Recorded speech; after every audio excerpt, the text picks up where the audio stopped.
हाय class. आइए, जैसा कि आपको पता है कि हम कक्षा 10 सीबीएसई बोर्ड में हम लोग पढ़ रहे हैं राम लक्ष्मण परशुराम संवाद। इसमें आज हम आपको दूसरे दोहे का हिंदी अनुवाद यहाँ से हम बताना शुरू करेंगे। तो चलिए शुरुआत करते हैं। लिखा है, मातु पिता ही जन सोच बस करिस महिष किशोर, करभन के अर्भक दलन परसु मोर अति घोर। देखिए, हम जैसा पढ़ रहे हैं कि इस समय परशुराम और लक्ष्मण जी के बीच में संवाद हो रहा है ना। परशुराम जी काफ़ी क्रोधित हैं और क्रोध में आकर के लक्ष्मण जी से कहते हैं, क्या कहते हैं, मात पिता ही जन सोच बस करीस महिष किशोर। परशुराम जी कहते हैं, हे राजा के बाल लड़के, तुझे क्या हो गया है आज? तुझे क्या हो गया है? क्यों तू अपने माता पिता को चिंता में डालना चाह रहा है ना। परशुराम जी गुस्से में काफी क्रोधित होकर कहते हैं कि हे राजा के लड़के, तुम मुझसे भिड़कर क्यों अपनी माता पिता को सोच में डालना चाहता है? अर्थात तू क्यों अपनी मृत्यु को न्योता देना चाहता है? क्यों दे रहा है? गर्भन के अर्भक दलन परस मोर अतिघोर। परशुराम जी कहते हैं, तुम देख रहा है मेरे हाथ में जो फरसा है, मेरे हाथ में ये जो फरसा है, इसकी गर्जना मात्र सुनकर, है ना। परशुराम जी काफी क्रोधित होकर कहते हैं कि ये जो मेरे हाथ में ये फरसा है, ये फरसा देख रहे हो, ये जो फरसा है, इस फरसे की गर्जना मात्र सुनकर गर्भ में पल रहे बच्चे का भी नाश हो जाता है। इसलिए हे राजा के लड़के, तुम अपने माता पिता को क्यों चिंता में डालना चाहते हो? क्यों अपने मृत्यु को न्योता देना चाहते हो? काफी क्रोधित होकर के परशुराम जी ऐसी बातें लक्ष्मण जी से कहते। फिर लक्ष्मण जी ठहरे। अभी देखिए, लक्ष्मण जी भी काफी क्रोधी स्वभाव के थे, लेकिन इस समय वो क्रोध नहीं दिखा रहे।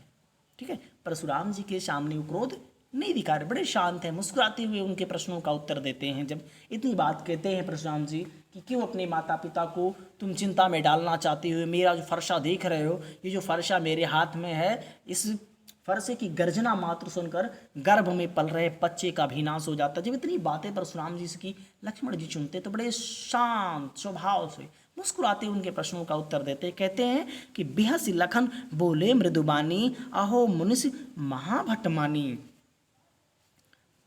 देखिए, लखन जी मुस्कुराते हुए कहते, बिहस लखन बोले मृदुबानी, यानी मुस्कुराते हुए लक्ष्मण जी एकदम मीठे स्वर में कहते हैं, मीठी वाणी में कहते हैं। क्या कहते हैं? अहो मुनिषु महाभटमानी। कहते हैं कि मुनिवर, आप तो बड़े जाने माने योद्धा दिखाई पड़े मिले, है ना। यानी जान पहचान के आप ऐसे योद्धा हैं जो तो काफ़ी आपसे बड़ी हमारी जान पहचान है, ऐसी बात कहते हैं। फिर कहते हैं, पुनि पुनि मोहि देखाव कुठारू। लक्ष्मण जी कहते हैं कि आप बार बार हमें अपना ये फरसा दिखा करके डराना चाहते हैं, है ना। बार बार अपना ये फरसा दिखा करके आप हमें डराना चाहते हैं। चाहत उड़ावन फूंक पहाड़ू, यानी आप मुझे बार बार अपनी ये फरसा दिखाकर डराना चाहते हैं। मानो आप अपनी फूंक से पहाड़ को उड़ाना चाहते हैं। ये मत सोचिए कि आप इस फरसे को देख करके डर जाएंगे, ये मत सोचिए। ऐसा मालूम पड़ रहा है कि जैसे अब आप अपनी फूंक के द्वारा पहाड़ को उड़ाना चाहते हैं। चाहत उड़ावन फूंक पहाड़ू, कि जैसा ऐसे प्रतीत हो रहा है जैसे अपनी फूंक के द्वारा आप पहाड़ को उड़ाना चाहते हैं। यहाँ कुम्हाड़ बतिया को नाही, जे तर्जनी देख मर जाही। देखिए, लखन जी फिर कहते हैं कि या ये हम कोई छुई मुई के पत्ते नहीं हैं, है ना। लखन जी परशुराम जी से कहते हैं कि मुनिवर, हम कोई छुई मुई के पत्ते नहीं हैं जिन्हें आप जे तर्जनी देख मर जाएं, जिसे आप अपनी तर्जनी, है ना, जिसे आप अपनी तर्जनी उंगली से छू करके मुरझा देंगे।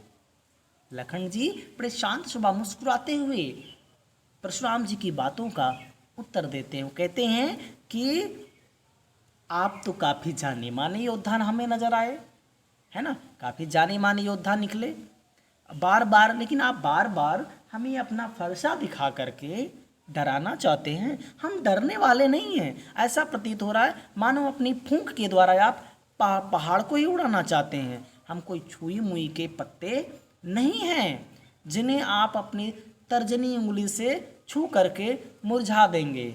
ऐसी बातें परशुराम जी से लखन जी कहते हैं, बड़े शांत स्वभाव होकर के।